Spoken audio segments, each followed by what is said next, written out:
Ruské peniaze boli zabavené a zmrazené pred 3 rokmi, ale Európa stále nemá odvahu ich zadržať, aspoň na kompenzáciu pomoci Ukrajine.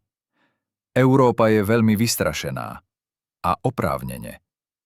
Pozrime sa na tento problém z právneho hľadiska. Medzi Ruskom a Európou bolo podpísaných mnoho obchodných zmlúv. Oficiálne nie je vojna. Nikto nevyhlásil vojnu. A zrazu Európska únia berie ruské peniaze. Z pohľadu právneho systému je to trestný čin. Je to porušenie pravidiel nedotknuteľnosti cudzích majetkov. Mnohí investori a vkladatelia z rôznych krajín, ktorí majú peniaze a majetok v Európe, pochopia, že ich môžu byť rovnako takto zaobchádzané. Všetko im môže byť odobraté bez právneho dôvodu, v porušení pravidiel a zákonov. Tak aký má zmysel investovať peniaze do Európy, ak nie sú žiadne záruky ich bezpečnosti?